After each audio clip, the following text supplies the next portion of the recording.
किसानों नूं अन्नदाता कहने वाला जिहड़ा आदमी ये कहता है कि उन्हां दे मरण दा सही समा आ गया, मेरा ख्याल है कि इत्ते ज़्यादा बोलण दी लोड़ नहीं। मैं उत्थों दी सरकार नूं ते उहदे परिवार नूं एक राय देनी चाहुंदा कि इहनूं किसी मैंटल हस्पताल दे विच दाखल कराया जावे ताकि इहदा इलाज सही हो के ते इहनूं ठीक किया जाए। जिहदी इस तरह की बोली है वो की है, वो मंत्री रहने के काबिल है।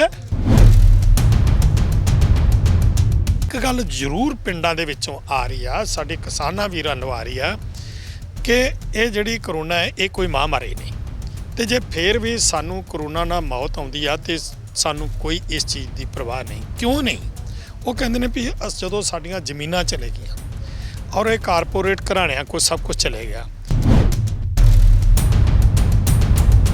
और जिहड़े गरीब लोग ने जदों सरकार ने मंडियां खत्म करतियां, सरकारी एजेंसियां ने खरीद ना की, तो ये सारा कुछ जदों अबानियां अडानियां कारपोरेट घराणिਆਂ को चले गया तो फिर असी भुखियां भी तो मरना ही।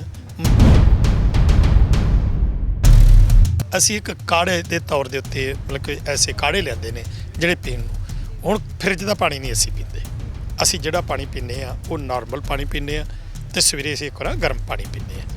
असी उस चीज़ का पूरा जिहड़ा वो परहेज जिन्ना ये बीमारी नूं कंट्रोल करने वास्ते जिहड़ियां सानू जरूरतां ने असी उन्हां दी वरतों करदे हां। इस करके सानू इस चीज़ का जिहड़ा वो नहीं हैगा। पर फिर भी जेकर सरकार ये गल मनदी आ कि करोना है एक बीमारी है तो करोना दे नाल बहुत मौतां हो रही ने, तो ये किसानां दे बारे वो बहुत कुछ कह रहे हैं भी तुसीं ये मोर्चा जिहड़ा एक वार तुसीं इहनूं पोस्टपोन कर दो, मुलतवी कर दो, घरां नूं चल जाओ, फिर ला लिओ। वो सानू मत्तां देण वाले ये साडे जिहड़ा हल क्यों नहीं कढदे भी गुरुद्वारे दे बाहर गड्डियां 'च बैठिਆਂ नूं आक्सीजन लगी हुई है, सरकार कित्थे है?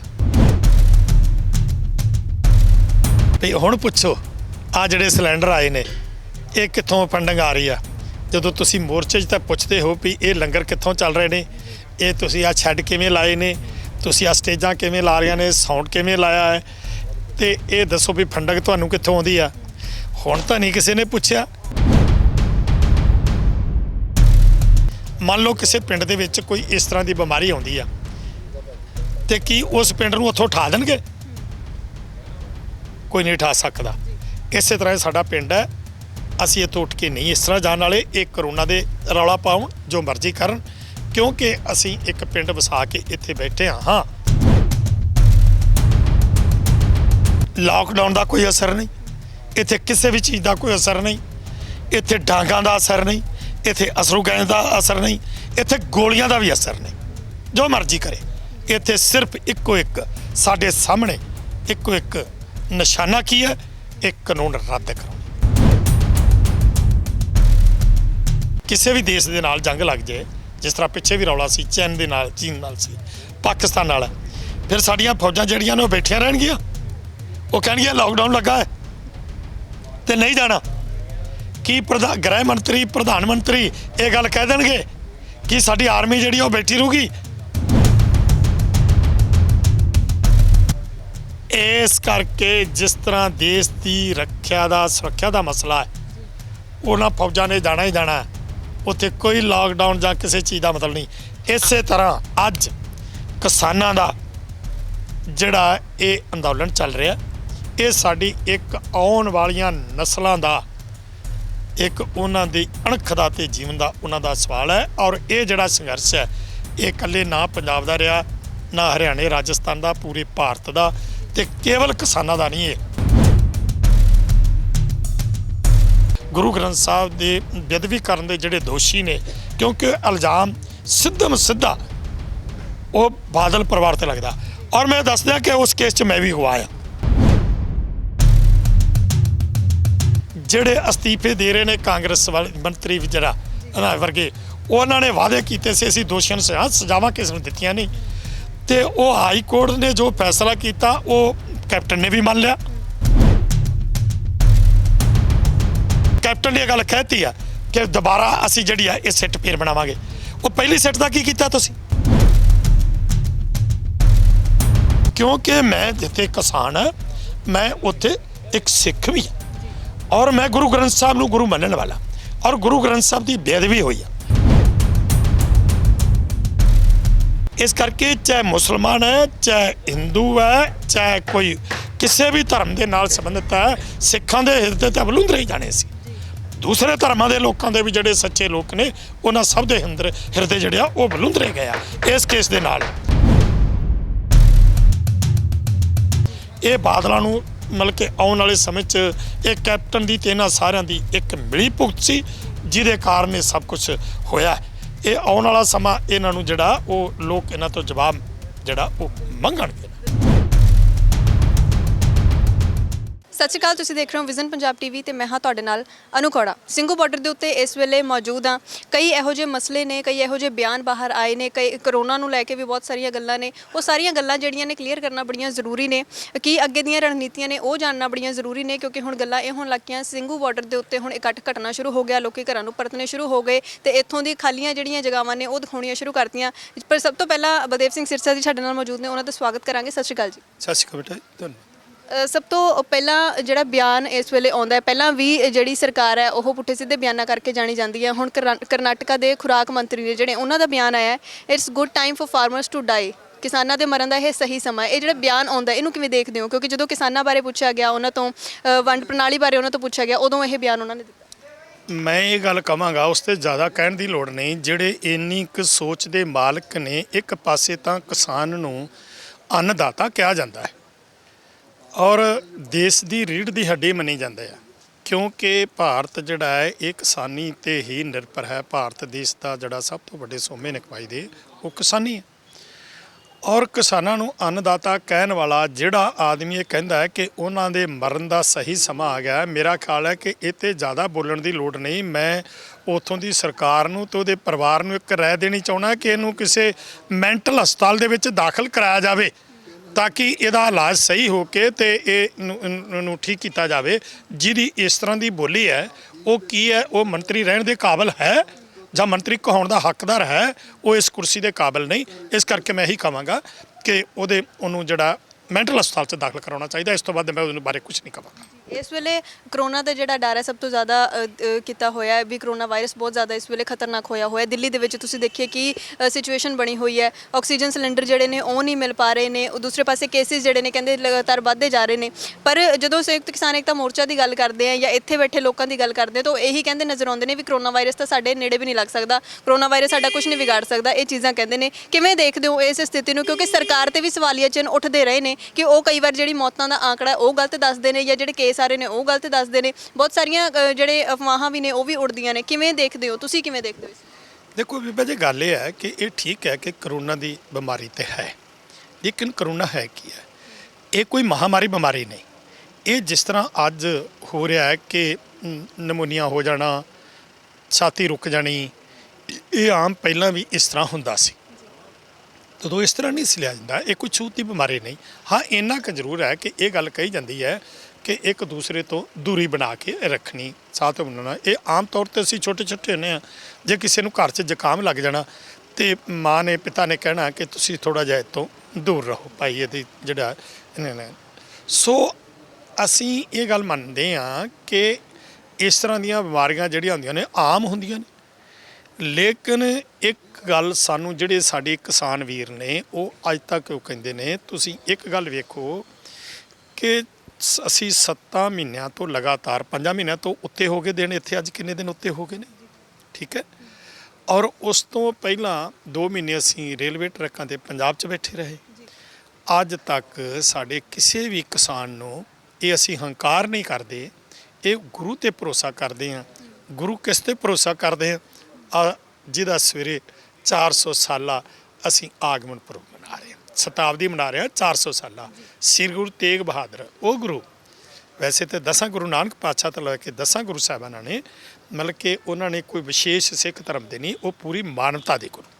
ਔਰ ਉਹ ਸ੍ਰੀ ਗੁਰੂ ਗ੍ਰੰਥ ਸਾਹਿਬ ਜੋ ਸਾਨੂੰ ਉਹ ਦੇ ਕੇ ਗਏ ਨੇ ਉਹ ਵੀ ਪੂਰੀ ਮਾਨਵਤਾ ਨੂੰ ਸੇਧ ਦੇਣ ਵਾਲੀ ਗੁਰਬਾਣੀ ਹੈ।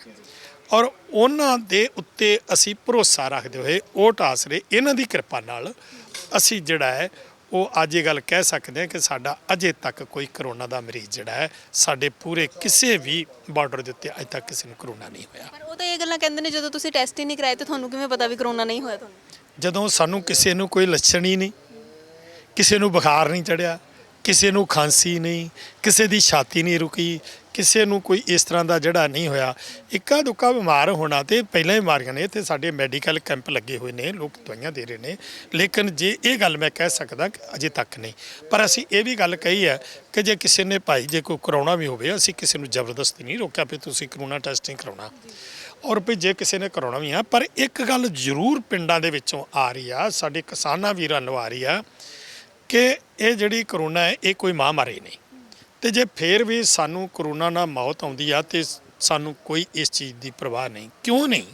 ਉਹ ਕਹਿੰਦੇ ਨੇ ਵੀ ਜਦੋਂ ਸਾਡੀਆਂ ਜ਼ਮੀਨਾਂ ਚਲੇ ਗਈਆਂ ਔਰ ਇਹ ਕਾਰਪੋਰੇਟ ਘਰਾਣਿਆਂ ਕੋਲ ਸਭ ਕੁਝ ਚਲੇ ਗਿਆ, ਔਰ ਜਿਹੜੇ ਗਰੀਬ ਲੋਕ ਨੇ ਜਦੋਂ ਸਰਕਾਰ ਨੇ ਮੰਡੀਆਂ ਖਤਮ ਕਰਤੀਆਂ, ਸਰਕਾਰੀ ਏਜੰਸੀਆਂ ਨੇ ਖਰੀਦ ਨਾ ਕੀਤੀ, ਤੇ ਇਹ ਸਾਰਾ ਕੁਝ ਜਦੋਂ ਅਬਾਨੀਆਂ ਅਡਾਨੀਆਂ ਕਾਰਪੋਰੇਟ ਘਰਾਣਿਆਂ ਕੋਲ ਚਲੇ ਗਿਆ ਤੇ ਫਿਰ ਅਸੀਂ ਭੁੱਖਿਆਂ ਵੀ ਤਾਂ ਮਰਨਾ ਹੀ ਆ। ਮਜ਼ਦੂਰਾਂ ਨੂੰ ਮਜ਼ਦੂਰੀ ਨਹੀਂ ਮਿਲਣੀ, ਕਿਸੇ ਕਾਰੋਬਾਰ ਨਹੀਂ ਕੋਈ ਰਹਿਣਾ, ਚਾਹੇ ਉਹ ਛੋਟਾ ਦੁਕਾਨਦਾਰ ਹੈ, ਚਾਹੇ ਛੋਟਾ ਕਾਰਖਾਨੇਦਾਰ ਹੈ। ਇਹ ਇੱਕ ਤੇ ਨਹੀਂ ਹਮਲਾ, ਇਹ ਕਾਨੂੰਨ ਜਿਹੜੇ ਨੇ ਇਹ ਇੱਕ ਮਾਨਵਤਾ ਤੇ ਹਮਲਾ ਹੈ। ਔਰ ਇਹ ਕਾਨੂੰਨ ਜਿਹੜੇ ਨੇ ਇਹਨਾਂ ਦੇ ਕਾਰਨ ਜੋ ਲੋਕਾਂ ਨੇ ਆਉਣ ਵਾਲੇ ਸਮੇਂ 'ਚ ਉਹਨਾਂ ਨਾਲ ਬੀਤਣੀਆਂ, ਉਹ ਇਹ ਗੱਲ ਕਹਿੰਦੇ ਨੇ ਕਿ ਅਸੀਂ ਜਿੱਤਿਆਂ ਬਿਨਾਂ ਨਹੀਂ ਜਾਣਾ। ਅਸੀਂ ਇੱਥੋਂ ਜਿਹੜਾ ਹੈ ਇਹ ਮੋਰਚਾ ਜਿੱਤ ਕੇ ਹੀ ਜਾਣਾ। ਬੇਸ਼ੱਕ ਜੇ ਸਾਡੀ ਇੱਥੇ ਕੋਈ ਮੌਤ ਵੀ ਹੁੰਦੀ ਆ ਤੇ ਕੋਈ ਸਾਨੂੰ 400 ਦੇ ਕਰੀਬ ਤਾਂ ਸਾਡੇ ਹੁਣ ਤੱਕ ਕਿਸਾਨ ਜਿਹੜੇ ਨੇ ਉਹ ਸਾਰੇ ਹੁਣ ਤੱਕ ਮੌਤ ਦੀ ਜਿਹੜਾ ਹੈ ਉਹ ਉੱਥੇ ਭੇਟ ਚੜ੍ਹ ਚੁੱਕੇ ਨੇ, ਇਸ ਮੋਰਚੇ ਦੀ ਭੇਟਾ ਹੋ ਚੁੱਕੇ ਨੇ। ਤੇ ਜੇ ਉਹਨਾਂ ਦੀ ਇਹ ਇੱਕ ਸੋਚ ਹੈ। ਪਰ ਫਿਰ ਵੀ ਅਸੀਂ ਇਹ ਗੱਲ ਕਹੀ ਆ ਵੀ ਜੇ ਕਿਸੇ ਨੇ ਕੋਈ ਮਾਸਕ ਲਾਉਣਾ ਹੈ ਜਾਂ ਕਿਸੇ ਨੇ ਕੋਈ ਟੈਸਟ ਕਰਾਉਣਾ ਹੈ ਜਾਂ ਕਿਸੇ ਨੇ ਕੋਈ ਇੰਜੈਕਸ਼ਨ ਲਾਉਣਾ ਹੈ ਤੇ ਅਸੀਂ ਨਹੀਂ ਰੋਕਦੇ, ਕਿਸੇ ਨੂੰ ਜ਼ਬਰਦਸਤੀ ਨਹੀਂ ਰੋਕਿਆ। ਪਰ ਕਿਸਾਨਾਂ ਦੀ ਇੱਕ ਆਪਣੀ ਸੋਚ ਹੈ, ਉਹ ਆਪਣੀ ਮਰਜ਼ੀ ਨਾਲ ਚੱਲ ਰਹੇ ਨੇ, ਕੋਈ ਜ਼ਬਰਦਸਤੀ ਨਹੀਂ ਉਹਨਾਂ ਤੇ ਥੋਪ ਰਹੇ। ਇੱਥੇ ਵੀ ਸੈਨੀਟਾਈਜ਼ਰ ਜਿਹੜੇ ਨੇ ਉਹ ਵੰਡਣੇ ਸ਼ੁਰੂ ਕਰ ਦਿੱਤੇ ਗਏ ਨੇ, ਜਿਹੜੀ ਸਟੀਮਰ ਨੇ ਉਹ ਵੰਡਣੀਆਂ ਸ਼ੁਰੂ ਕਰ ਦਿੱਤੀਆਂ ਨੇ, ਮਾਸਕ ਜੈ ਜਵਾਨ ਜੈ ਕਿਸਾਨ ਦੇ ਦੇਣੇ ਸ਼ੁਰੂ ਕਰ ਦਿੱਤੇ ਨੇ। ਇਸੇ ਕਰਕੇ ਵੀ ਹਾਲੇ ਤੱਕ ਕਰੋਨਾ ਆਇਆ ਨਹੀਂ ਹੈਗਾ ਤੇ ਆਵੇ ਵੀ ਨਾ। ਬਿਲਕੁਲ, ਇਹ ਤੇ ਹੋਰ ਵੀ ਆ। ਦੇਖੋ ਅਸੀਂ ਹੁਣ ਕੀ ਕਰ ਰਹੇ ਹਾਂ, ਅਸੀਂ ਇੱਕ ਕਾੜੇ ਦੇ ਤੌਰ ਦੇ ਉੱਤੇ ਮਤਲਬ ਕਿ ਐਸੇ ਕਾੜੇ ਲਿਆਂਦੇ ਨੇ ਜਿਹੜੇ ਪੀਣ ਨੂੰ। ਹੁਣ ਫਰਿੱਜ ਦਾ ਪਾਣੀ ਨਹੀਂ ਅਸੀਂ ਪੀਂਦੇ, ਅਸੀਂ ਜਿਹੜਾ ਪਾਣੀ ਪੀਂਦੇ ਆ ਉਹ ਨਾਰਮਲ ਪਾਣੀ ਪੀਂਦੇ ਆ ਤੇ ਸਵੇਰੇ ਅਸੀਂ ਇੱਕ ਵਾਰ ਗਰਮ ਪਾਣੀ ਪੀਂਦੇ ਆ। ਅਸੀਂ ਉਸ ਚੀਜ਼ ਦਾ ਪੂਰਾ ਜਿਹੜਾ ਉਹ ਪਰਹੇਜ਼, ਜਿੰਨਾ ਇਹ ਬਿਮਾਰੀ ਨੂੰ ਕੰਟਰੋਲ ਕਰਨ ਵਾਸਤੇ ਜਿਹੜੀਆਂ ਸਾਨੂੰ ਜ਼ਰੂਰਤਾਂ ਨੇ ਅਸੀਂ ਉਹਨਾਂ ਦੀ ਵਰਤੋਂ ਕਰਦੇ ਆ। ਇਸ ਕਰਕੇ ਸਾਨੂੰ ਇਸ ਚੀਜ਼ ਦਾ ਜਿਹੜਾ ਉਹ ਨਹੀਂ ਹੈਗਾ। ਪਰ ਫਿਰ ਵੀ ਜੇਕਰ ਸਰਕਾਰ ਇਹ ਗੱਲ ਮੰਨਦੀ ਆ ਵੀ ਕਰੋਨਾ ਹੈ ਇੱਕ ਬਿਮਾਰੀ ਹੈ ਤੇ ਕਰੋਨਾ ਦੇ ਨਾਲ ਬਹੁਤ ਮੌਤਾਂ ਹੋ ਰਹੀਆਂ ਨੇ ਤੇ ਇਹ ਕਿਸਾਨਾਂ ਦੇ ਬਾਰੇ ਉਹ ਬਹੁਤ ਕੁਝ ਕਹਿ ਰਹੇ ਨੇ ਵੀ ਤੁਸੀਂ ਇਹ ਮੋਰਚਾ ਜਿਹੜਾ ਇੱਕ ਵਾਰ ਤੁਸੀਂ ਇਹਨੂੰ ਪੋਸਟਪੋਨ ਕਰ ਦਿਓ, ਮੁਲਤਵੀ ਕਰ ਦਿਓ, ਘਰਾਂ ਨੂੰ ਚਲ ਜਾਓ, ਫੇਰ ਲਾ ਲਿਓ। ਉਹ ਸਾਨੂੰ ਮੱਤਾਂ ਦੇਣ ਵਾਲੇ ਇਹ ਸਾਡੇ ਜਿਹੜਾ ਹੱਲ ਕਿਉਂ ਨਹੀਂ ਕੱਢਦੇ?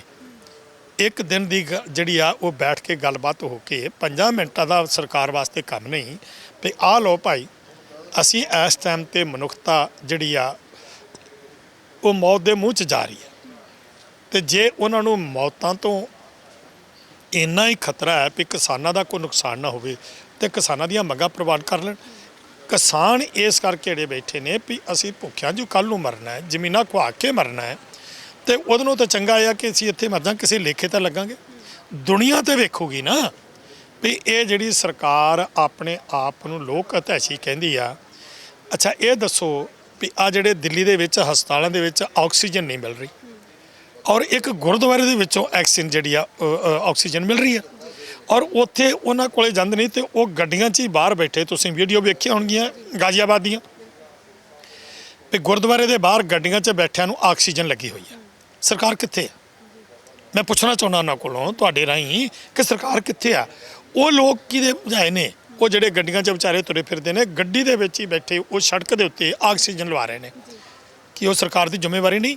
ਮੈਂ ਕਹਾਂਗਾ ਲਾਹਨਤ ਹੈ ਇਹਨਾਂ ਲੋਕਾਂ ਨੂੰ ਜਿਹੜੇ ਆਪਣੇ ਆਪ ਨੂੰ ਸਰਕਾਰ ਕਹਾਉਂਦੇ ਨੇ, ਚਾਹੇ ਉਹ ਦਿੱਲੀ ਸਰਕਾਰ ਹੈ, ਚਾਹੇ ਕੇਂਦਰ ਸਰਕਾਰ ਹੈ, ਚਾਹੇ ਕੋਈ ਹੋਰ ਨੇ। ਇਹ ਜਿੰਨੇ ਵੀ ਲੋਕ ਨੇ ਇਹ ਸਾਰੇ ਦੇ ਸਾਰੇ ਸਿਰਫ ਰਾਜਨੀਤਿਕ ਲੋਕ, ਰਾਜਨੀਤਿਕ ਰੋਟੀਆਂ ਸੇਕਦੇ ਨੇ। ਇਹਨਾਂ ਨੂੰ ਦੁਨੀਆ ਦੇ ਨਾਲ, ਆਮ ਪਬਲਿਕ ਦੇ ਨਾਲ ਕੋਈ ਹਮਦਰਦੀ ਨਹੀਂ, ਕੋਈ ਪਿਆਰ ਨਹੀਂ। ਤੇ ਇਹਨਾਂ ਨੂੰ ਜੇ ਇੰਨਾ ਹੀ ਆ ਤੇ ਫਿਰ ਇਹ ਸਾਡੇ ਮਸਲੇ ਹੱਲ ਕਰ ਦੇਣ ਤੇ ਅਸੀਂ ਅੱਜ ਹੀ ਘਰਾਂ ਨੂੰ ਚੱਲ ਜਾਂਦੇ ਆ। ਤੁਹਾਡੀ ਗੱਲ ਕਰੀਏ ਤਾਂ ਤੁਸੀਂ ਆਕਸੀਜਨ ਸਿਲੰਡਰ ਵੀ ਦੇਣੇ ਸ਼ੁਰੂ ਕੀਤੇ ਹੋਏ ਨੇ, ਉਸ ਤੋਂ ਬਾਅਦ ਲੰਗਰ ਜਿਹੜਾ ਹੈ ਉਹ ਵੀ ਕਹਿਤਾ ਸੀਗਾ ਵੀ ਪ੍ਰਵਾਸੀ ਮਜ਼ਦੂਰਾਂ ਨੂੰ ਜੇ ਮਤਲਬ ਨਹੀਂ ਪੂਰਾ ਪੈਂਦਾ ਤਾਂ ਉਹ ਇੱਥੋਂ ਆ ਕੇ ਲੈ ਕੇ ਜਾ ਸਕਦੇ ਨੇ, ਇੱਥੋਂ ਦੀ ਵੀ ਮਦਦ ਦੇ ਤੁਸੀਂ ਰਸਤੇ ਖੋਲ੍ਹੇ ਨੇ ਉਹਨਾਂ ਵਾਸਤੇ। ਤਾਂ ਹੁਣ ਨਹੀਂ ਇੰਨਾ ਇਹਦਾ ਨੋਟਿਸ ਆਇਆ ਵੀ ਫੰਡਿੰਗ ਇੱਥੋਂ ਹੋ ਰਹੀ ਹੈ, ਤੁਹਾਨੂੰ ਤੁਸੀਂ ਰੋਟੀਆਂ ਖਵਾਉਂਦੇ ਹੋ। ਬੀਬਾ ਜੀ ਇਹ ਤਾਂ ਆਮ ਲੋਕਾਂ ਨੇ ਪੁੱਛਿਆ ਵੀ ਹੁਣ ਪੁੱਛੋ ਆ ਜਿਹੜੇ ਸਿਲੰਡਰ ਆਏ ਨੇ ਇਹ ਕਿੱਥੋਂ ਫੰਡਿੰਗ ਆ ਰਹੀ ਆ।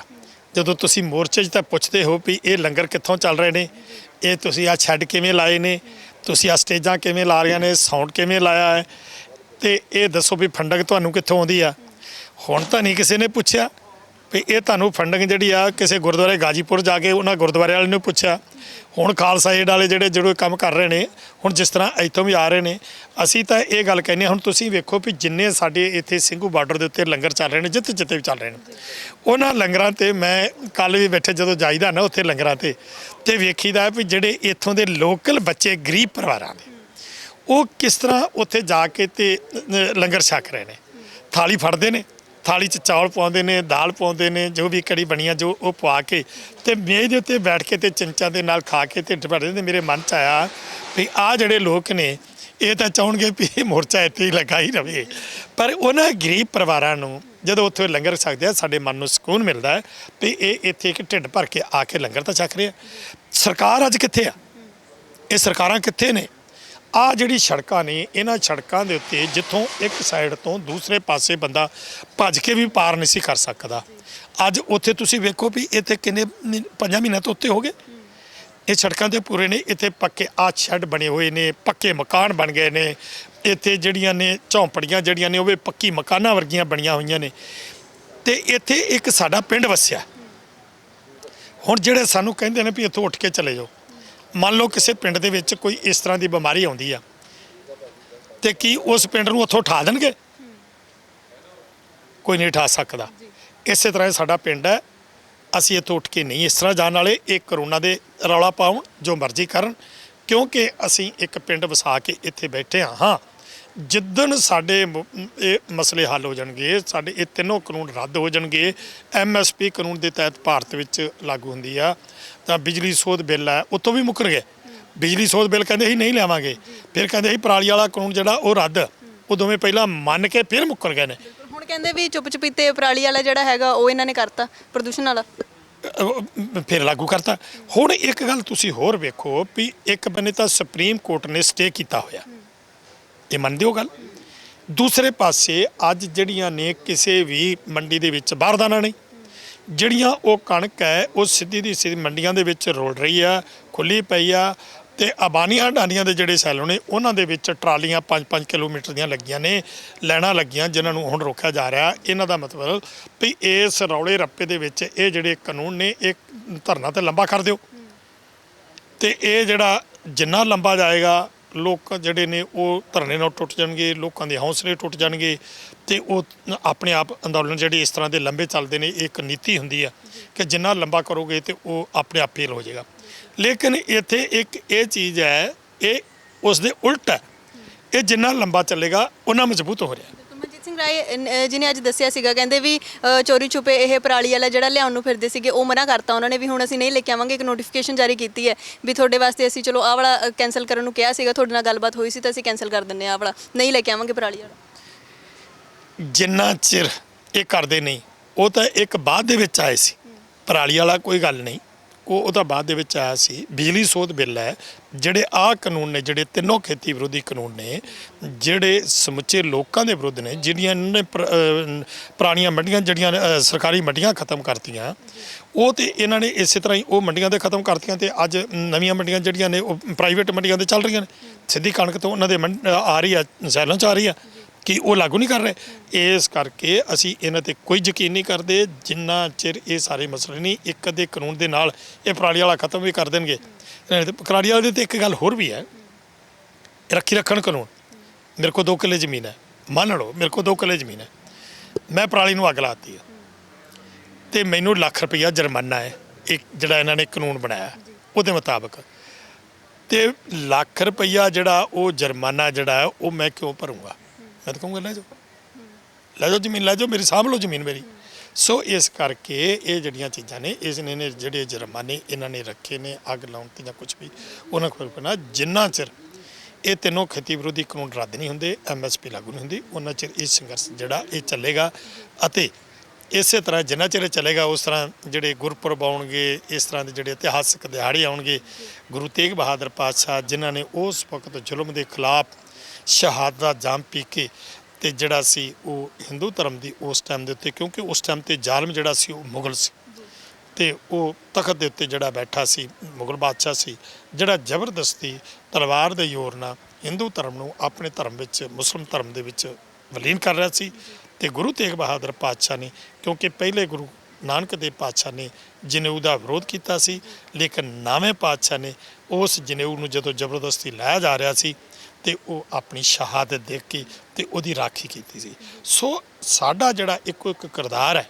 ਜੋ ਸਾਡਾ ਪਿਛੋਕੜ ਹੈ ਜੋ ਸਾਡਾ ਇਤਿਹਾਸ ਹੈ ਜੋ ਗੁਰੂ ਸਾਹਿਬਾਨ ਦਾ ਆਪਣੇ ਜੀਵਨ ਕਾਲ ਦੇ ਵਿੱਚ ਆਪਣੇ ਤੇ ਉਹਨਾਂ ਨੇ ਢਾਲਿਆ ਤੇ ਉਹ ਸਾਨੂੰ ਜੋ ਰਸਤਾ ਦਿਖਾਇਆ ਅਸੀਂ ਜ਼ੁਲਮ ਦੇ ਖਿਲਾਫ ਲੜ ਰਹੇ ਤੇ ਉਹ ਇਸੇ ਤਰ੍ਹਾਂ ਹੀ ਲੜਦੇ ਰਹਾਂਗੇ ਤੇ ਗੁਰੂ ਸਾਹਿਬਾਨ ਤੋਂ ਸੇਧ ਲੈ ਕੇ ਚੱਲਦੇ ਰਹਾਂਗੇ। ਪਰ ਜੇ ਸਰਕਾਰ ਦੀ ਗੱਲ ਕਰੀਏ ਤਾਂ ਸਰਕਾਰ ਇਹ ਗੱਲ ਕਹਿੰਦੀ ਵੀ ਇਹਨਾਂ ਦੇ ਆਪਸ ਦੇ ਪਾੜੇ ਹੀ ਨਹੀਂ ਖਤਮ ਹੁੰਦੇ ਸਾਡੇ ਨਾਲ ਤਾਂ ਫਿਰ ਬਾਅਦ ਚ ਲੜਾਈ ਕਰਨਗੇ ਕਿਉਂਕਿ ਹੁਣੇ ਉਗਰਾਹਾਂ ਸਾਹਿਬ ਨੇ ਵੀ ਲੰਗਰਾਂ ਪਿੱਛੇ ਜਿਹੜੀ ਗੱਲ ਕਹੀ ਹੈ ਉਹ ਵੀ ਤੁਸੀਂ ਸੁਣੀ ਹੋਊਗੀ ਕਿਉਂਕਿ ਉਹ ਇਸ ਕਰਕੇ ਕਹੀ ਸੀ ਜਦੋਂ ਘਿਰਾਵ ਉਹਨਾਂ ਦਾ ਕੀਤਾ ਗਿਆ ਸੀ।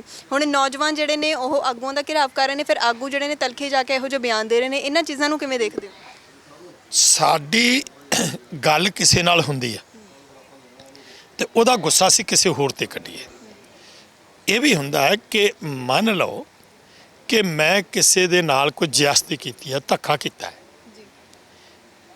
ਲੜਾਈ ਝਗੜਾ ਮੈਂ ਕੀਤਾ ਹੈ ਜਾਂ ਕਿਸੇ ਦੇ ਕੋਈ ਹੱਥ ਬਾਂਹ ਵੱਢਿਆ ਹੈ ਕੋਈ ਕਿਸੇ ਨਾਲ ਮਾੜਾ ਬੋਲਿਆ ਜਾਂ ਮੈਂ ਕੋਈ ਮੇਰੇ ਤੋਂ ਕੋਈ ਕਤਲ ਹੋ ਜਾਂਦਾ ਹੈ ਤੇ ਪਰਚਾ ਤੇ ਮੇਰੇ ਤੇ ਹੋਊਗਾ ਸਾਰੇ ਪਰਿਵਾਰ ਤੇ ਨਹੀਂ ਜਿਹੜੇ ਉਹਦੇ ਨਾਲ ਸੰਬੰਧਿਤ ਨੇ ਨਹੀਂ ਇਹ ਤਾਂ ਨਹੀਂ ਹੈਗਾ ਵੀ ਉਸ ਪਿੰਡ 'ਚ ਵਸਣ ਵਾਲੇ ਜਿਹੜੇ ਲੋਕ ਨੇ ਉਹਨਾਂ ਸਾਰਿਆਂ ਦੇ ਖਿਲਾਫ ਬੋਲਦਾ ਹਾਂ।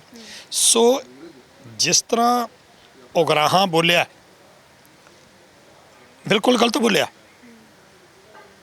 ਉਹਨੇ ਲੰਗਰਾਂ ਦੇ ਉੱਤੇ ਬੋਲਿਆ ਲੰਗਰਾਂ ਦੇ ਜਿਹੜੇ ਕਾਰ ਸੇਵਾ ਵਾਲੇ ਮਹਾਂਪੁਰਸ਼ਾਂ ਨੇ ਜਿਹੜੇ ਇੱਥੇ ਲੰਗਰ ਲਾਏ ਨੇ ਉਹਨਾਂ ਤੇ ਬੋਲਿਆ ਉਹ ਮੈਡੀਕਲ ਕੈਂਪਾਂ ਤੇ ਬੋਲਿਆ ਉਹ ਡਾਕਟਰਾਂ ਤੇ ਬੋਲਿਆ ਜੋ ਕੁਝ ਵੀ ਇਸ ਤਰ੍ਹਾਂ ਬੋਲਿਆ ਹੈ ਜਿਸ ਬੰਦੇ ਨੇ ਉਹਨਾਂ ਦੇ ਨਾਲ ਕੋ ਕੀਤਾ ਉਹਦੇ ਖਿਲਾਫ ਬੋਲਦਾ ਸਾਨੂੰ ਕੋਈ ਇਤਰਾਜ਼ ਨਹੀਂ ਉਹ ਵੀ ਦਿਲ ਨਾਲ ਕਿਤੇ ਪਰ ਸਮੁੱਚੇ ਤੌਰ ਤੇ ਸਾਰਿਆਂ ਨੂੰ ਦੱਸ ਲੈਣਾ ਮੈਂ ਉਹਨਾਂ ਲੋਕਾਂ ਤੋਂ ਜਿਹੜੇ ਅੱਜ ਲੰਗਰਾਂ ਦੇ ਵਿਰੁੱਧ ਬੋਲ ਰਹੇ ਨੇ ਉਹਨਾਂ ਤੋਂ ਇਹ ਗੱਲ ਪੁੱਛਣੀ ਚਾਹੁੰਦਾ ਵੀ ਆਪਣੇ ਧਰਮ ਨਾਲ ਦੱਸੋ ਵੀ ਤੁਸੀਂ ਅੱਜ ਤੱਕ ਕਦੀ ਗੁਰੂ ਘਰ ਚੋਂ ਲੰਗਰ ਛਕਿਆ ਕਿ ਨਹੀਂ ਛਕਿਆ?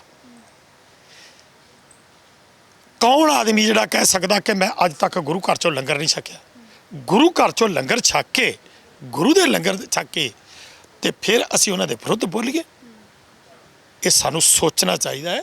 ਗੱਲ ਕਰਨ ਤੋਂ ਪਹਿਲਾਂ ਅਸੀਂ 100 ਵਾਰ ਸੋਚੀਏ ਵੀ ਇਹ ਜਿਹੜੀ ਗੱਲ ਕਰ ਰਹੇ ਹਾਂ ਜਿਨ੍ਹਾਂ ਦੀਆਂ ਭਾਵਨਾਵਾਂ ਦੇ ਠੇਸ ਲੱਗੀ ਆ ਉਹਨਾਂ ਤੋਂ ਪੁੱਛਿਆ ਜਾਵੇ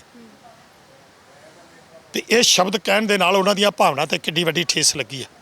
ਤੁਸੀਂ ਗੱਲ ਕੀਤੀ ਹੈ ਆਪਣੇ ਤੌਰ ਤੇ ਜਦੋਂ ਉਗਰਾਹਾਂ ਸਾਹਿਬ ਨੇ ਇਹੋ ਜਿਹੀਆਂ ਗੱਲਾਂ ਬੋਲੀਆਂ ਜਿਵੇਂ ਤੁਸੀਂ ਗੱਲ ਵੀ ਕੀਤੀ ਹੈ ਕਿ ਇਹ ਗਲਤ ਗੱਲ ਹੈ ਜਿਹੜੀ ਉਹਨਾਂ ਨੇ ਬੋਲੀ ਹੈ ਪਰ ਕੀ ਤੁਸੀਂ ਆਪਸ ਦੇ ਵਿੱਚ ਪਰਸਨਲ ਤੌਰ ਤੇ ਉਹਨਾਂ ਨਾਲ ਗੱਲ ਕੀਤੀ ਵੀ ਤੁਸੀਂ ਇਹ ਸਾਰੀਆਂ ਗੱਲਾਂ ਕਿਉਂ ਬੋਲੀਆਂ?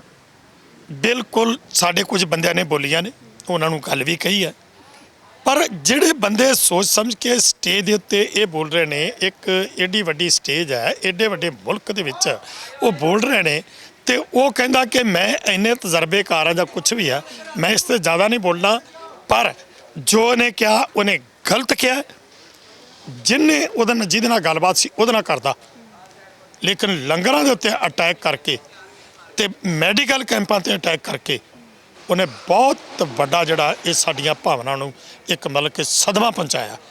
ਹਾਂ ਪਰ ਨੌਜਵਾਨ ਜਿਹੜੇ ਨੇ ਉਹ ਵੀ ਹੁਣ ਘੇਰਨ ਲੱਗ ਪਏ ਆਗੂਆਂ ਨੂੰ ਇਹਨਾਂ ਚੀਜ਼ਾਂ ਦੇ ਉੱਤੇ ਵੀ ਸੰਸਦ ਦੀ ਜਿਹੜੀ ਤੁਸੀਂ ਕਾਲ ਦਿੱਤੀ ਸੀ ਉਹਦੀ ਤਰੀਕ ਜਿਹੜੀ ਆ ਉਹ ਤੈਅ ਕਰੋ ਵੀ ਕਿਹੜੀ ਤਰੀਕ ਸੀਗੀ ਸਾਨੂੰ ਉਹ ਤਰੀਕ ਦੱਸੀ ਜਾਵੇ। ਹੁਣ ਇਹਨਾਂ ਚੀਜ਼ਾਂ ਨੂੰ ਕਿਵੇਂ ਦੇਖਦੇ ਹੋ ਜਦੋਂ ਨੌਜਵਾਨ ਵੀ ਆਗੂਆਂ ਨੂੰ ਘੇਰਨ ਲੱਗ ਪਏ? ਗੱਲ ਇਸ ਤਰ੍ਹਾਂ ਨਹੀਂ ਹੈਗੀ ਗੱਲ ਇਹ ਆ ਕਿ ਕੋਈ ਵੀ ਮਸਲਾ ਸੀ ਪਹਿਲਾਂ ਕੋਈ ਕਾਲ ਕਰਦੇ ਆ ਇਹ ਸਾਡੇ ਇੱਕ ਅੰਦਰੂਨੀ ਮਸਲੇ ਨੇ ਉਹ ਸਾਡੇ ਤੋਂ ਪੁੱਛ ਸਕਦੇ ਨੇ ਜਿਹੜੇ ਇੱਥੇ ਆ ਕੇ ਬੈਠੇ ਨੇ ਕੋਈ ਐਸੀ ਗੱਲ ਨਹੀਂ ਹੈਗੀ ਵੀ ਜੇ ਕੋਈ ਗੱਲ ਹੋ ਵੀ ਗਈ ਆ ਤਾਂ ਸਾਨੂੰ ਬੈਠ ਕੇ ਜਿਹੜੀ ਉਹ ਗੱਲ ਕਰਨੀ ਹੈ। ਮੈਂ ਤੇ ਜ਼ਿਆਦਾ ਨਹੀਂ ਬੋਲਣਾ ਮੈਂ ਤੇ ਕੁਝ ਨਹੀਂ ਕਹਿਣਾ ਚਾਹੁੰਦਾ ਕਿਉਂਕਿ ਸਾਡੀ ਜਿਹੜੀ ਲੜਾਈ ਆ ਉਹ ਕੇਂਦਰ ਸਰਕਾਰ ਦੇ ਨਾਲ ਕੇਂਦਰ ਸਰਕਾਰ ਤੇ ਹੀ ਸਿੱਧਤ ਰਹਿਣਾ ਚਾਹੀਦਾ ਸਾਨੂੰ ਸਾਨੂੰ ਆਪਸ ਵਿੱਚ ਕੋਈ ਵੀ ਗੱਲ ਜਿਹੜੀ ਆ ਇਸ ਤਰ੍ਹਾਂ ਦੀ ਜਿਹੜੀ ਆ ਉਹ ਨਹੀਂ ਕਰਨੀ ਚਾਹੀਦੀ। ਪਰ ਲੱਗਦਾ ਨਹੀਂ ਜਿਹੜੀ ਸਰਕਾਰ, ਤੁਸੀਂ ਜਿਵੇਂ ਹੁਣੇ ਗੱਲ ਵੀ ਕਰਕੇ ਹਟੇ ਹੋ ਵੀ ਸਰਕਾਰ ਨੂੰ ਲੱਗਦਾ ਸੀਗਾ ਵੀ ਅਸੀਂ ਅੰਦੋਲਨ ਲੰਬਾ ਕਰਾਂਗੇ, ਆਪਸ ਦੇ ਵਿੱਚ ਪਾੜੇ ਪੈਣਗੇ ਤੇ ਵਾਪਸ ਨੂੰ ਮੁੜ ਜਾਣਗੇ, ਉਹ ਕਿਤੇ ਨਾ ਕਿਤੇ ਸ਼ੁਰੂ ਹੋ ਚੁੱਕੀ ਹੈ ਉਹ ਚੀਜ਼? ਨਹੀਂ, ਐਸੀ ਕੋਈ ਗੱਲ ਨਹੀਂ।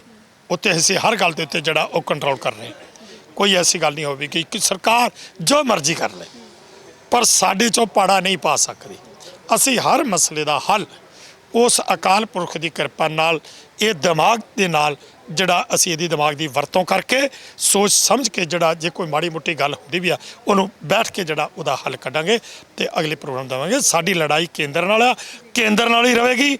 ਸਾਡੀ ਆਪਸ ਵਿੱਚ ਨਾ ਕੋਈ ਗੱਲ ਹੈ ਆ ਇਸ ਤਰ੍ਹਾਂ ਦੀ। ਜੇ ਕੋਈ ਗੱਲਾਂ ਇਸ ਤਰ੍ਹਾਂ ਦੀਆਂ ਚੱਲਦੇ ਸੰਘਰਸ਼ ਵਿੱਚ ਇੰਨੀ ਗਿਣਤੀ ਜਦੋਂ ਲੋਕ ਆਉਂਦੇ ਨੇ, ਕੋਈ ਮਾੜੀਆਂ ਮੋਟੀਆਂ ਹੋ ਜਾਂਦੀਆਂ, ਕੋਈ ਐਸੀ ਗੱਲ ਨਹੀਂ ਹੈ।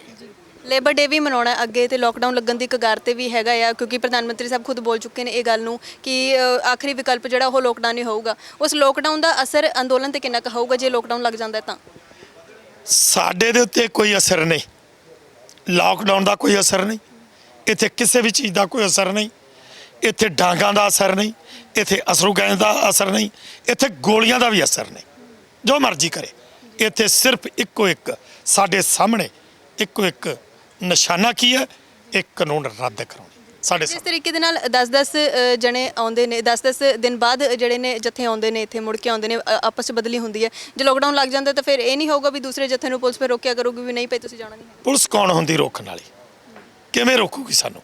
ਅਸੀਂ ਕਿਤੇ ਕੋਈ ਡਾਕਾ ਮਾਰਨ ਜਾ ਰਹੇ, ਅਸੀਂ ਕਿਤੇ ਚੋਰੀ ਕਰਨ ਜਾ ਰਹੇ, ਅਸੀਂ ਕੋਈ ਗਲਤ ਕੰਮ ਕਾਨੂੰਨ ਦੀ ਉਲੰਘਣਾ ਨਹੀਂ ਕਰਨ ਜਾ ਰਹੇ। ਅਸੀਂ ਜਦੋਂ ਆਮ ਦੁਨੀਆ ਉੱਤੇ ਜਾ ਰਹੀ ਆ, ਸਾਰੇ ਜਾ ਰਹੇ ਆ, ਉਹਨੂੰ ਮੰਨ ਲਓ ਕਿ ਜੰਗ ਲੱਗ ਜਾਂਦੀ ਆ, ਕਿਸੇ ਵੀ ਦੇਸ਼ ਦੇ ਨਾਲ ਜੰਗ ਲੱਗ ਜਾਏ, ਜਿਸ ਤਰ੍ਹਾਂ ਪਿੱਛੇ ਵੀ ਰੌਲਾ ਸੀ ਚੀਨ ਦੇ ਨਾਲ, ਚੀਨ ਨਾਲ ਸੀ, ਪਾਕਿਸਤਾਨ ਨਾਲ, ਫਿਰ ਸਾਡੀਆਂ ਫੌਜਾਂ ਜਿਹੜੀਆਂ ਨੇ ਉਹ ਬੈਠੀਆਂ ਰਹਿਣਗੀਆਂ? ਉਹ ਕਹਿਣਗੀਆਂ ਲਾਕਡਾਊਨ ਲੱਗਾ ਹੈ ਤੇ ਨਹੀਂ ਜਾਣਾ? ਕੀ ਗ੍ਰਹਿ ਮੰਤਰੀ, ਪ੍ਰਧਾਨ ਮੰਤਰੀ ਇਹ ਗੱਲ ਕਹਿ ਦੇਣਗੇ ਕਿ ਸਾਡੀ ਆਰਮੀ ਜਿਹੜੀ ਉਹ ਬੈਠੀ ਰਹੂਗੀ? ਇਸ ਕਰਕੇ ਜਿਸ ਤਰ੍ਹਾਂ ਦੇਸ਼ ਦੀ ਰੱਖਿਆ ਦਾ, ਸੁਰੱਖਿਆ ਦਾ ਮਸਲਾ ਹੈ, ਉਹਨਾਂ ਫੌਜਾਂ ਨੇ ਜਾਣਾ ਹੀ ਜਾਣਾ। ਉੱਥੇ ਕੋਈ ਲਾਕਡਾਊਨ ਜਾਂ ਕਿਸੇ ਚੀਜ਼ ਦਾ ਮਤਲਬ ਨਹੀਂ। ਇਸੇ ਤਰ੍ਹਾਂ ਅੱਜ ਕਿਸਾਨਾਂ ਦਾ ਜਿਹੜਾ ਇਹ ਅੰਦੋਲਨ ਚੱਲ ਰਿਹਾ, ਇਹ ਸਾਡੀ ਇੱਕ ਆਉਣ ਵਾਲੀਆਂ ਨਸਲਾਂ ਦਾ, ਇੱਕ ਉਹਨਾਂ ਦੀ ਅਣਖ ਦਾ ਤੇ ਜੀਵਨ ਦਾ ਉਹਨਾਂ ਦਾ ਸਵਾਲ ਹੈ। ਔਰ ਇਹ ਜਿਹੜਾ ਸੰਘਰਸ਼ ਹੈ ਇਹ ਇਕੱਲੇ ਨਾ ਪੰਜਾਬ ਦਾ ਰਿਹਾ, ਨਾ ਹਰਿਆਣੇ, ਰਾਜਸਥਾਨ ਦਾ, ਪੂਰੇ ਭਾਰਤ ਦਾ, ਤੇ ਕੇਵਲ ਕਿਸਾਨਾਂ ਦਾ ਨਹੀਂ। ਇਹ ਹੁਣ ਸਮੁੱਚੇ ਵਰਗਾਂ ਦਾ, ਜਿਨ੍ਹਾਂ ਨੇ ਆਪਣੇ 2 ਵਕਤ ਦੀ ਪੇਟ ਦੀ ਭੁੱਖ ਮਿਟਾਉਣ ਵਾਸਤੇ ਉਹ ਕਣਕ ਦੀ ਰੋਟੀ ਖਾਣ, ਉਹ ਚੌਲ ਖਾਣ, ਉਹਨਾਂ ਸਮੁੱਚੇ ਲੋਕਾਂ ਦਾ ਇਹ ਮਸਲਾ ਹੈ। ਜਿਸ ਕਰਕੇ ਸਾਡੇ ਤੇ ਕੋਈ ਲਾਕਡਾਊਨ ਜਾਂ ਹੋਰ ਕਿਸੇ ਘਟਨਾ ਦਾ ਸਾਡੇ ਤੇ ਕੋਈ ਅਸਰ ਨਹੀਂ। ਅਖੀਰ ਦੇ ਵਿੱਚ ਅੱਜ ਜਿਹੜੀ ਮੀਟਿੰਗ ਹੋਈ ਹੈ ਉਹਦੇ ਵਿੱਚ ਕੀ ਗੱਲਬਾਤ ਹੋਈ ਹੈ ਉਹਦੇ ਬਾਰੇ ਵੀ ਜਾਣਾਂਗੇ ਤੁਹਾਡੇ ਤੋਂ। ਅੱਗੇ ਦੀਆਂ ਰਣਨੀਤੀਆਂ ਕਿਉਂ ਲਿਖੀਆਂ ਗਈਆਂ ਨੇ ਉਹਦੇ ਬਾਰੇ ਵੀ ਸਾਨੂੰ ਜ਼ਰੂਰ ਦੱਸ। ਸਾਡੀਆਂ ਅਗਲੀਆਂ ਰਣਨੀਤੀਆਂ, ਅਸੀਂ ਅੱਜ ਵੀ ਕਾਫੀ ਵਿਚਾਰ ਚਰਚਾ ਸਾਡੀ ਹੋਈ ਆ, ਬਹੁਤ ਵਧੀਆ ਚੰਗੇ ਮਾਹੌਲ 'ਚ ਸਾਡੀ ਗੱਲਬਾਤ ਹੋਈ ਹੈ। ਤੇ ਉਸ ਤੋਂ ਅਸੀਂ ਅੱਗੇ ਫਿਰ ਮੀਟਿੰਗਾਂ ਜਿਹੜੀਆਂ ਰੱਖੀਆਂ ਨੇ, ਸੰਯੁਕਤ ਮੋਰਚੇ ਦੀਆਂ ਮੀਟਿੰਗਾਂ ਵੀ ਹੋਣਗੀਆਂ, ਸਾਡੀਆਂ ਵੀ ਜਿਹੜੀਆਂ ਪੰਜਾਬ ਦੀਆਂ 32 ਜਥੇਬੰਦੀਆਂ ਉਹਨਾਂ ਦੀਆਂ ਵੀ ਮੀਟਿੰਗਾਂ ਹੋਣਗੀਆਂ। ਸਾਰੀ ਸਾਡੇ ਵਿਚਾਰ ਚਰਚਾ ਕਰਕੇ ਅਗਲੀ ਰਣਨੀਤੀ ਤਿਆਰ ਕਰ ਰਹੇ ਹਾਂ। ਇਹ ਗੱਲ ਨਹੀਂ ਹੈਗੀ ਕਿ ਇੱਥੇ ਲਾਕਡਾਊਨ ਹੈ ਜਾਂ ਇੱਥੇ ਕਰੋਨਾ ਦਾ ਰੌਲਾ ਪਾ ਕੇ ਤੇ ਸਾਨੂੰ ਇਹ ਚੁੱਪ ਕਰਕੇ ਬਿਠਾ ਦੇਣਗੇ, ਬੈਠਣ ਵਾਲੇ ਨਹੀਂ ਅਸੀਂ। ਲੱਗਦਾ ਨਹੀਂ ਵੀ ਸਰਕਾਰ ਨੇ ਤਾਂ ਕਿਸਾਨ ਅੰਦੋਲਨ ਨੂੰ ਅਣਗੌਲਿਆਂ ਕਰਤਾ। ਇੱਕ ਪਾਸੇ ਕਰੋਨਾ ਦਾ ਕਹਿਰ ਚੱਲੀ ਜਾਂਦਾ, ਦੂਸਰੇ ਪਾਸੇ ਜੇ ਕੈਪਟਨ ਸਾਹਿਬ ਦਾ ਦੇਖੀਏ, ਸਿੱਧੂ ਸਾਹਿਬ ਦਾ ਆਪਸ ਦੇ ਵਿੱਚ ਰੌਲਾ ਚੱਲੀ ਜਾਂਦਾ, ਟਕਰਾਰ ਚੱਲੀ ਜਾਂਦੀ ਹੈ। ਉਧਰ ਸੁਨੀਲ ਜਾਖੜ ਹੋਰਾਂ ਨੇ ਤੇ ਸੁਖਜਿੰਦਰ ਰੰਧਾਵਾ ਹੋਰਾਂ ਨੇ ਆਪਣੇ ਅਸਤੀਫੇ ਦਿੱਤੇ, ਉਹ ਸਾਰੇ ਦੇ ਵਿੱਚ ਰੌਲੇ ਗੋਲੇ ਦੇ ਵਿੱਚ ਕਿਤੇ ਨਾ ਕਿਤੇ ਅੰਦੋਲਨ ਨੂੰ ਕਿਤੇ ਹੁਣ ਚੈਨਲਾਂ ਤੇ ਥਾਂ ਨਹੀਂ ਦੇ ਰਹੇ।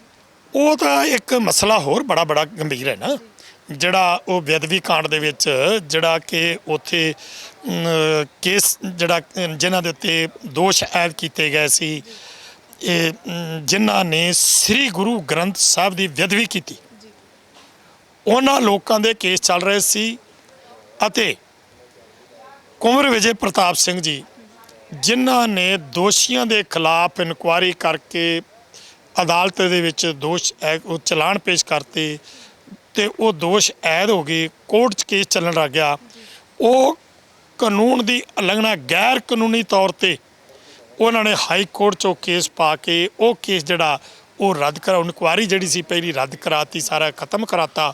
ਉੱਤੇ ਜਦੋਂ ਰੋਕ ਲਵਾਈ ਆ, ਉਹਦੇ ਕਾਰਨ ਜਿਹੜਾ ਸੀ ਉਹ ਜਿਹੜਾ ਮੰਤਰੀਆਂ ਨੇ ਅਸਤੀਫੇ ਦਿੱਤੇ ਨੇ ਜਾਂ ਮੰਤਰੀਆਂ 'ਚ ਰੋਸ ਆਇਆ, ਕਿਉਂਕਿ ਉਹਨਾਂ ਨੇ ਇਲੈਕਸ਼ਨਾਂ ਤੋਂ ਪਹਿਲਾਂ ਇੱਕ ਵਾਅਦੇ ਕੀਤੇ ਸੀ ਕਿ ਅਸੀਂ ਜਦੋਂ ਵੀ ਸਾਡੀ ਸਰਕਾਰ ਆਈ ਤੇ ਅਸੀਂ ਜਿਨ੍ਹਾਂ ਗੁਰੂ ਗ੍ਰੰਥ ਸਾਹਿਬ ਦੇ ਬੇਅਦਬੀ ਕਰਨ ਦੇ ਜਿਹੜੇ ਦੋਸ਼ੀ ਨੇ, ਕਿਉਂਕਿ ਇਲਜ਼ਾਮ ਸਿੱਧਾ ਉਹ ਬਾਦਲ ਪਰਿਵਾਰ ਤੇ ਲੱਗਦਾ। ਔਰ ਮੈਂ ਦੱਸਦਾ ਕਿ ਉਸ ਕੇਸ 'ਚ ਮੈਂ ਵੀ ਗਵਾਹ ਆ। ਉਹ ਜਿਹੜਾ ਬੇਅਦਬੀ ਕਾਂਡ ਕੇਸ ਹੈ ਉਹਦੇ ਵਿੱਚ ਅਗਵਾਹ ਵੀ ਮੈਂ ਕਿੱਥੇ ਆ, ਜਿੱਥੇ ਕਿ ਬਾਦਲਾਂ ਨੂੰ ਉਸ ਕੇਸ ਦੇ ਵਿੱਚ ਜਿਹੜਾ ਦੋਸ਼ੀ ਸਾਬਤ ਜਿਹੜਾ ਕਰਨ ਵਾਸਤੇ ਉਹ ਮੇਰੇ ਵੱਲੋਂ ਡਾਕੂਮੈਂਟ ਦਿੱਤੇ ਹੋਏ ਨੇ। ਮੈਂ ਉਸ ਕੇਸ 'ਚ ਗਵਾਹ ਆ। ਔਰ ਸਾਨੂੰ ਵੀ ਇਸ ਚੀਜ਼ ਦੀਆਂ ਕਈ ਤਰ੍ਹਾਂ ਦੀਆਂ ਜਿਹੜੀਆਂ ਨੇ ਉਹ ਧਮਕੀਆਂ ਆ ਰਹੀਆਂ ਨੇ, ਕੁਝ ਹੋ ਰਿਹਾ। ਉਹ ਜਦੋਂ ਕੇਸ ਨੂੰ ਖੁਰਦ-ਬੁਰਦ ਕੀਤਾ ਗਿਆ ਹਾਈ ਕੋਰਟ 'ਚੋਂ ਗੈਰ ਕਾਨੂੰਨੀ ਤੌਰ ਤੇ, ਉਹਦੇ ਕਾਰਨ ਜਿਹੜੇ ਅਸਤੀਫੇ ਦੇ ਰਹੇ ਨੇ ਕਾਂਗਰਸ ਵਾਲੇ ਮੰਤਰੀ ਜਿਹੜਾ ਵਰਗੇ, ਉਹਨਾਂ ਨੇ ਵਾਅਦੇ ਕੀਤੇ ਸੀ ਅਸੀਂ ਦੋਸ਼ੀਆਂ ਨੂੰ ਸਜ਼ਾਵਾਂ ਕਿਸੇ ਨੂੰ ਦਿੱਤੀਆਂ ਨਹੀਂ, ਤੇ ਉਹ ਹਾਈ ਕੋਰਟ ਨੇ ਜੋ ਫੈਸਲਾ ਕੀਤਾ ਉਹ ਕੈਪਟਨ ਨੇ ਵੀ ਮੰਨ ਲਿਆ। ਇਹ ਮਤਲਬ ਆਪਸ 'ਚ ਮਿਲੇ ਹੋਏ ਨੇ ਦੋਨੋਂ? ਬਾਦਲ ਤੇ ਕੈਪਟਨ ਇੱਕ ਨੇ ਦੋਸ਼ੀ ਦੇ ਮਾਮਲੇ 'ਚ ਸਾਬਤ ਕਰਤਾ। ਔਰ ਕਿਉਂਕਿ ਕੈਪਟਨ ਨੇ ਇਹ ਗੱਲ ਕਹਿਤੀ ਆ ਕਿ ਦੁਬਾਰਾ ਅਸੀਂ ਜਿਹੜੀ ਆ ਇਹ ਸਿੱਟ ਫੇਰ ਬਣਾਵਾਂਗੇ। ਉਹ ਪਹਿਲੀ ਸਿੱਟ ਦਾ ਕੀ ਕੀਤਾ ਤੁਸੀਂ? ਜਿਸ ਕੁੰਵਰ ਵਿਜੇ ਪ੍ਰਤਾਪ ਸਿੰਘ ਨੇ ਸਾਰੀ ਇਨਕੁਆਇਰੀ ਕਰਕੇ ਉਹਨਾਂ ਦੇ ਖਿਲਾਫ ਦੋਸ਼ ਆਇਦ ਕਰਤੇ ਨੇ, ਔਰ ਉਹਦੇ ਵਿੱਚ ਬਾਦਲ ਪਿਓ ਪੁੱਤ ਤੇ ਇਹ ਸਾਰੇ ਦੇ ਸਾਰੇ ਆ ਰਹੇ ਨੇ, ਫਸ ਰਹੇ ਸੀ, ਤੇ ਉਹਨਾਂ ਨੂੰ ਬਚਾਉਣ ਵਾਸਤੇ ਤਾਂ ਸਾਰਾ ਕੁਝ ਹੋਇਆ। ਇਸ ਕਰਕੇ ਉਹ ਅਸਤੀਫੇ ਦੇ ਰਹੇ ਨੇ ਕਿ ਅਸੀਂ ਕਿਹੜੇ ਮੂੰਹ ਨਾਲ ਲੋਕਾਂ 'ਚ ਜਾਣਾ, ਉਹਨਾਂ ਨੂੰ ਛਿੱਤਰ ਪੈਣੇ ਨੇ। ਕਿਉਂਕਿ ਜਿਨ੍ਹਾਂ ਕਸਮਾਂ ਖਾਧੀਆਂ ਸੀ, ਕੈਪਟਨ ਨੇ ਗੁਟਕਾ ਹੱਥ 'ਚ ਫੜ ਕੇ ਕਸਮ ਖਾਧੀ ਸੀ ਕਿ ਅਸੀਂ ਜਿਹੜੇ ਇਹ ਦੋਸ਼ੀ ਨੇ ਗੁਰੂ ਗ੍ਰੰਥ ਸਾਹਿਬ ਦੇ, ਉਹਨਾਂ ਨੂੰ ਸਾਰੇ ਦੋਸ਼ੀਆਂ ਨੂੰ ਸਜ਼ਾਵਾਂ ਦਿਵਾਵਾਂਗੇ, ਤੇ ਸਜ਼ਾਵਾਂ ਦਿਵਾਉਣ ਦੀ ਬਜਾਏ ਉਹਨਾਂ ਨੂੰ ਸਾਰਾ ਕੁਝ ਉਹਨਾਂ ਨੂੰ ਕਲੀਨ ਚਿੱਟ ਦੇ ਰਹੇ ਨੇ, ਤੇ ਬਾਦਲ ਦੇ ਨਾਲ ਨਹੀਂ ਰਲਿਆ ਤੇ ਹੋਰ ਕੀ ਆ। ਇਸ ਕਰਕੇ ਉਹਨਾਂ ਅਸਤੀਫੇ ਦਿੱਤੇ ਨੇ, ਤਾਂ ਅਸਤੀਫੇ ਦਿੱਤੇ ਨੇ। ਉਹਨਾਂ ਅਸਤੀਫਿਆਂ ਦਾ ਸਾਡੇ ਇਸ ਮੋਰਚੇ ਨਾਲ ਕੋਈ ਮਤਲਬ ਨਹੀਂ। ਉਹ ਬੇਅਦਬੀ ਨਾਲ, ਉਹ ਗੁਰੂ ਗ੍ਰੰਥ ਸਾਹਿਬ ਦੀ ਬੇਅਦਬੀ ਨਾਲ ਹੈ। ਉਹਨਾਂ ਨੂੰ ਇਹ ਪਤਾ ਪਿਆ ਸੀ ਜਦੋਂ ਲੋਕਾਂ ਦੇ ਵਿੱਚ ਜਾਣਾ, ਲੋਕਾਂ ਨੇ ਸਾਨੂੰ ਸੁੱਕੇ ਛਿੱਤਰ ਭਿਉਂ ਕੇ ਮਾਰਨੇ। ਪਰ ਇਸ ਵੇਲੇ ਲੱਗਦਾ ਨਹੀਂ ਵੀ 2022 ਦੀ ਚੋਣਾਂ ਨੂੰ ਦੇਖਦੇ ਹੋਏ, ਕਿਉਂਕਿ ਇਹ ਮਸਲਾ ਜਿਹੜਾ ਸੀਗਾ, ਜਿਵੇਂ ਤੁਸੀਂ ਗੱਲ ਕੀਤੀ ਹੈ ਵੀ ਉਹਨਾਂ ਨੇ ਪਹਿਲਾਂ ਹੀ ਇਹ ਸੌਹਾਂ ਖਾਧੀਆਂ ਸੀਗੀਆਂ ਤੇ ਇਹ ਗੱਲਾਂ ਕੀਤੀਆਂ ਸੀਗੀਆਂ ਚੋਣ ਮੈਨੀਫੈਸਟੋ ਦੇ ਵਿੱਚ ਵੀ ਅਸੀਂ ਬੇਅਦਬੀ ਕਾਂਡ ਦੇ ਜਿਹੜੇ ਦੋਸ਼ੀ ਨੇ ਉਹਨਾਂ ਨੂੰ ਸਜ਼ਾ ਦਿਵਾਵਾਂਗੇ, ਪਰ ਇਸ ਵੇਲੇ ਉਹ ਹੋ ਨਹੀਂ ਪਾਇਆ। ਇਸ ਕਰਕੇ ਉਹ ਇੱਕ ਜਿਹੜੀ ਲੀਹ ਉਹਨਾਂ ਨੇ ਤਿਆਰ ਕਰਨੀ ਸੀਗੀ, ਇਸੇ ਕਰਕੇ ਉਹਨਾਂ ਦੇ ਆਪਦੇ ਮੰਤਰੀ ਵੀ ਪਾਸੇ ਹੁੰਦੇ ਜਾਂਦੇ ਨੇ, ਆਪਣੀ ਹੋਂਦ ਬਚਾਉਣ ਦੇ ਲਈ ਹੁਣ ਅਸਤੀਫੇ ਦੇਣੇ ਉਹਨਾਂ ਨੇ ਸ਼ੁਰੂ ਕਰਤੇ, ਕਿਉਂਕਿ ਪਤਾ ਵੀ ਚੋਣਾਂ ਵੀ ਆਉਣ ਵਾਲੀਆਂ ਨੇ। ਲੱਗਦਾ ਹੈ ਵੀ ਇੱਕ ਪਾਸੇ ਬਾਦਲ ਨੇ, ਇੱਕ ਪਾਸੇ ਕੈਪਟਨ ਨੇ, ਤੁਸੀਂ ਜਿਵੇਂ ਗੱਲ ਕੀਤੀ ਵੀ ਦੋਨੋਂ ਆਪਸ ਦੇ ਵਿੱਚ ਰਲੇ ਹੋਏ ਨੇ। ਦੋ ਹੀ ਪਾਰਟੀਆਂ ਹੈਗੀਆਂ ਪੰਜਾਬ ਦੇ ਵਿੱਚ ਜਿਨ੍ਹਾਂ ਦੀ ਬੋਲਬਾਲਾ ਹੈਗਾ, ਕਿਉਂਕਿ ਆਮ ਆਦਮੀ ਪਾਰਟੀ ਨੂੰ ਵੈਸੇ ਹੀ ਕਹਿ ਦਿੰਦੇ ਨੇ ਵੀ ਨਹੀਂ ਇਹ ਤਾਂ ਆਉਣਗੇ ਹੀ ਨਹੀਂ, ਇਹ ਦੋ ਜਣੇ ਨਹੀਂ ਖੇਡਣਗੇ, ਤੇ ਫਿਰ ਲੋਕ ਕਿਸ ਪਾਸੇ ਨੂੰ ਜਾਣ? ਜਿਹੜੇ ਲੋਕ ਨੇ, ਜਿਹੜੇ ਚਾਹੁੰਦੇ ਨੇ ਵੀ ਅਸਲ ਦੋਸ਼ੀਆਂ ਨੂੰ ਸਜ਼ਾ ਹੋਣੀ ਚਾਹੀਦੀ ਹੈ, ਜਿਹੜੇ ਚਾਹੁੰਦੇ ਨੇ ਵੀ ਪੰਜਾਬ ਦਾ ਵਿਕਾਸ ਹੋਣਾ ਚਾਹੀਦਾ, ਇਹ ਪਾਰਟੀਆਂ ਤਾਂ ਦੋ ਹੀ ਰਹਿ ਗਈਆਂ। ਦੋਨਾਂ ਨੂੰ ਤੁਸੀਂ ਕਟਹਿਰੇ ਦੇ ਵਿੱਚ ਖੜਾ ਕੀਤਾ ਹੋਇਆ, ਸਾਰਿਆਂ ਨੇ ਖੜਾ ਕੀਤਾ ਹੋਇਆ। ਨਹੀਂ, ਮੈਂ ਨਹੀਂ ਖੜਾ ਕੀਤਾ ਹੋਇਆ, ਉਹਨਾਂ ਦੀਆਂ ਕਰਤੂਤਾਂ ਉਹਨਾਂ ਨੂੰ ਕਟਹਿਰੇ 'ਚ ਖੜਾ ਕਰ ਰਹੀਆਂ ਨੇ। ਆਉਣ ਵਾਲਾ ਸਮਾਂ ਕਿਹੋ ਜਾਏਗਾ? ਇਹ ਜਿਹੜੇ ਅਸਤੀਫੇ ਦੇ ਰਹੇ ਨੇ ਡਰਾਮੇ ਨੇ। ਅੱਜ ਅਸਤੀਫੇ ਦੇ ਕੇ ਵੱਜ ਜਾਣਗੇ। ਇਹਨਾਂ ਨੂੰ ਇਹ ਵੀ ਅੱਜ ਅਸੀਂ ਅਸਤੀਫੇ ਦੇ ਕੇ ਤੇ ਕੱਲ੍ਹ ਨੂੰ ਲੋਕਾਂ ਕੋਲੋਂ ਜਾ ਕੇ ਵੋਟਾਂ ਮੰਗ ਲਾਂਗੇ, ਕਿਸ ਤਰ੍ਹਾਂ ਲੋਕ ਇਹਨਾਂ ਨੂੰ ਵੋਟਾਂ ਦੇ ਦੇਣਗੇ। ਸੋ ਉਹ ਆਉਣ ਵਾਲੇ ਸਮੇਂ 'ਚ ਇਲੈਕਸ਼ਨਾਂ 'ਚ ਲੋਕਾਂ ਨੇ ਸੋਚਣਾ। ਸਾਡਾ ਜਿਹੜਾ ਇਸ ਟਾਈਮ 'ਤੇ ਅੰਦੋਲਨ ਚੱਲ ਰਿਹਾ ਉਹ ਕਿਸਾਨੀ ਹਿੱਤਾਂ ਨੂੰ ਲੈ ਕੇ ਚੱਲ ਰਿਹਾ। ਇਸ ਕਰਕੇ ਅਸੀਂ ਆਪਣੇ ਮਸਲੇ ਨੂੰ ਲੈ ਕੇ ਇੱਥੋਂ ਚੱਲ ਰਹੇ ਹਾਂ। ਉਹਦੇ 'ਤੇ ਸਾਡੀ ਲੜਾਈ ਆ, ਉਹਦੇ 'ਤੇ ਅਸੀਂ ਕੇਂਦਰਿਤ ਹਾਂ। ਉਹ ਤਾਂ ਤੁਸੀਂ ਹੁਣ ਜਿਹੜਾ ਸਵਾਲ ਕਰਤਾ, ਉਸ ਸਵਾਲ ਦਾ ਜਿਹੜਾ ਜਵਾਬ ਬਣਦਾ ਸੀ, ਮੈਂ ਉਸ ਢੰਗ ਨਾਲ ਉਹ ਜਵਾਬ ਜਿਹੜਾ ਉਹਦਾ ਬਣਦਾ ਜਵਾਬ ਜਿਹੜਾ ਉਹ ਦਿੱਤਾ। ਕਿਉਂਕਿ ਮੈਂ ਜਿੱਥੇ ਕਿਸਾਨ ਹੈ, ਮੈਂ ਉੱਥੇ ਇੱਕ ਸਿੱਖ ਵੀ ਹਾਂ, ਔਰ ਮੈਂ ਗੁਰੂ ਗ੍ਰੰਥ ਸਾਹਿਬ ਨੂੰ ਗੁਰੂ ਮੰਨਣ ਵਾਲਾ, ਔਰ ਗੁਰੂ ਗ੍ਰੰਥ ਸਾਹਿਬ ਦੀ ਬੇਅਦਬੀ ਹੋਈ ਆ, ਔਰ ਉਹਦੇ ਵਿੱਚ ਸੱਚੇ ਜਿਹੜੇ ਦੇਸ਼ ਦੇ ਜਿਹੜੇ ਹਿੰਦੂ ਨੇ। ਕੁੰਵਰ ਵਿਜੇ ਪ੍ਰਤਾਪ ਸਿੰਘ ਕੌਣ ਆ? ਕੁੰਵਰ ਵਿਜੇ ਪ੍ਰਤਾਪ ਸਿੰਘ ਇੱਕ ਹਿੰਦੂ ਧਰਮ ਦੇ ਨਾਲ ਸੰਬੰਧਿਤ ਹੈ, ਪਰ ਉਸ ਬੰਦੇ ਨੇ ਜੋ ਕੰਮ ਕੀਤਾ, ਜਿੰਨੀ ਉਹਨੇ ਮਿਹਨਤ ਕੀਤੀ ਆ, ਔਰ ਉਹਦੀ ਮਿਹਨਤ ਜਿਹੜੀ ਆ ਸਾਰੀ ਨਿਫਲ ਚਲੀ ਗਈ। ਇਸ ਕਰਕੇ ਉਹਨੇ ਰਿਜ਼ਾਈਨ ਦਿੱਤਾ। ਇਸ ਕਰਕੇ ਚਾਹੇ ਮੁਸਲਮਾਨ ਹੈ, ਚਾਹੇ ਹਿੰਦੂ ਹੈ, ਚਾਹੇ ਕੋਈ ਕਿਸੇ ਵੀ ਧਰਮ ਦੇ ਨਾਲ ਸੰਬੰਧਿਤ ਹੈ, ਸਿੱਖਾਂ ਦੇ ਹਿਰਦੇ ਤਾਂ ਬਲੁੰਦ ਰਹੀ ਜਾਣੇ ਸੀ। ਦੂਸਰੇ ਧਰਮਾਂ ਦੇ ਲੋਕਾਂ ਦੇ ਵੀ ਜਿਹੜੇ ਸੱਚੇ ਲੋਕ ਨੇ, ਉਹਨਾਂ ਸਭ ਦੇ ਹਿਰਦੇ ਜਿਹੜੇ ਆ ਉਹ ਬਲੁੰਦ ਰਹਿ ਗਏ ਆ। ਇਸ ਕੇਸ ਦੇ ਨਾਲ ਇਹ ਬਾਦਲਾਂ ਨੂੰ ਮਤਲਬ ਕਿ ਆਉਣ ਵਾਲੇ ਸਮੇਂ 'ਚ ਇਹ ਕੈਪਟਨ ਦੀ ਤੇ ਇਹਨਾਂ ਸਾਰਿਆਂ ਦੀ ਇੱਕ ਮਿਲੀ ਭੁਗਤ ਸੀ, ਜਿਹਦੇ ਕਾਰਨ ਇਹ ਸਭ ਕੁਝ ਹੋਇਆ। ਇਹ ਆਉਣ ਵਾਲਾ ਸਮਾਂ ਇਹਨਾਂ ਨੂੰ ਜਿਹੜਾ ਉਹ ਲੋਕ ਇਹਨਾਂ ਤੋਂ ਜਵਾਬ ਜਿਹੜਾ ਉਹ ਮੰਗਣਗੇ।